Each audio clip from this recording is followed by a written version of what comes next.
Now on the new Uranium One investigation, House Intelligence Committee Chairman Devin Nunes of California joins us tonight from Statuary Hall. Mr. Chairman, thanks for being here. Always a pleasure. What are you looking for?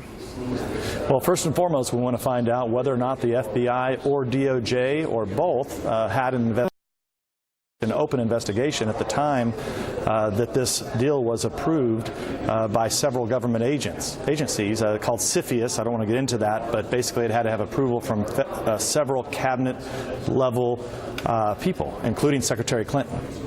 You know, Secretary Clinton is still on her book tour. She was on C-SPAN, asked about this and the potential for an investigation. Here's what she said.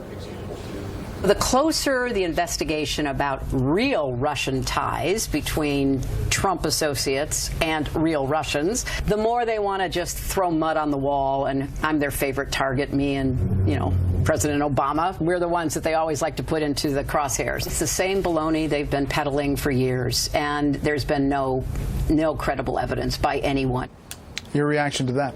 Yeah, so the difference here is whether or not there was an open FBI investigation into this matter. So, look, we've been communicating back and forth through different channels with this informant. As you are well aware, this informant came publicly out last week. So now this actually has upped the stakes in this. We want these people to come forward and share with Congress what they know. If in fact there was an investigation, Bret, I don't see how this can be something easy that we can just look past. You're talking about major decisions that were made at a time when we were resetting relations with Russia that actually happened to benefit the Clinton Foundation, perhaps other avenues. We don't know yet. But look, I don't believe that this informant is lying. I think he was working for the FBI, but that's part of what the initial probe is going to get to the bottom of. There was a gag order on this FBI informant.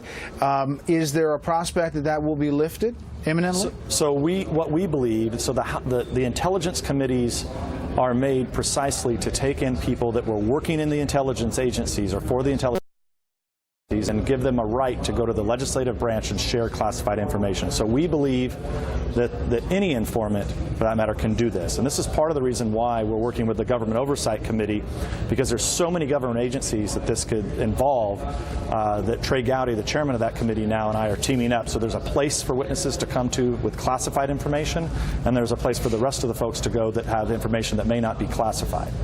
We should point out that people can go online and see the original stories that we did on Fox News Channel about this, tied to the book Clinton Cash and the questions that raised, but this is a different level. I want to turn to another part of a different investigation, and that is this dossier, the Fusion GPS folks.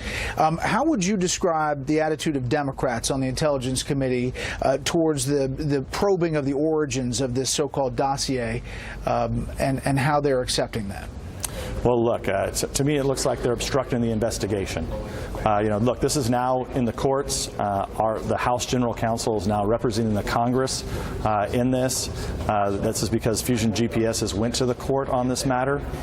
We believe that we're going to have this matter, I think, fixed within the next week or so, and we believe that we will receive the financial records of Fusion GPS, because we want to know a few things. Number one, starting with who paid Christopher Steele. Did they pay, and if so, how much? And then also, who paid them? Was it Republican donors, Democratic donors, both? Were they on the payroll of any Russian companies? This is all extremely pertinent information to the ongoing Russia investigation. And as you know, as chairman of this committee, it is my job to enforce these subpoenas. Right. So we've been working on that. So, as we stand here, who do you think bankrolled this dossier? You know what? I still have no idea. And I think that's the problem. We don't know who bankrolled this dossier. And here we are 10 months into this investigation, and we still don't know that. I think that's a problem, that the American people, and I would think Democrats would want to get to the bottom of this. Not surprisingly, Mr. Chairman, there's a conventional wisdom in the media. This is from CNN, Chris Saliza. For months, congressional Republicans have watched in a combination of wonderment and terror as President Donald Trump has swerved all over the political world, picking fights, fueling controversies, and generally speaking, making a mess of things. On Tuesday, Republicans finally took some action, doing one of the only things left to them. They launched investigations of the past Democratic administration and the last Democratic presidential nominee. Well, look, I have I'll put simple numbers here. 90% of the media in this town is not just left, but hard left.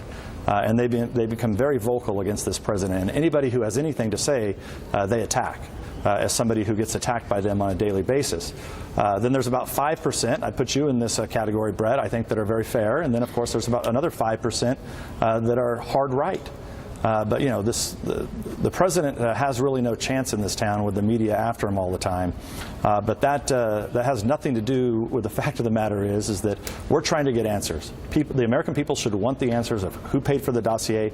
Was the dossier used by the Justice Department for warrants, or was it used for any part of this investigation? Those are important answers that are important questions we need answers to, along with going back to the first topic.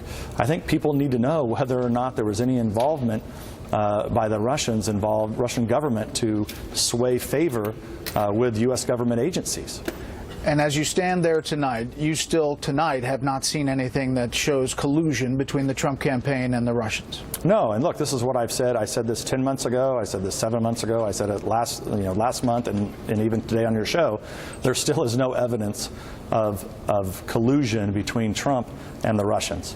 And if there is, I continue to say this, I'll be the first to come out and say, here's what we found, and I think it's a big problem. I would turn it over to Robert Mueller and his investigation.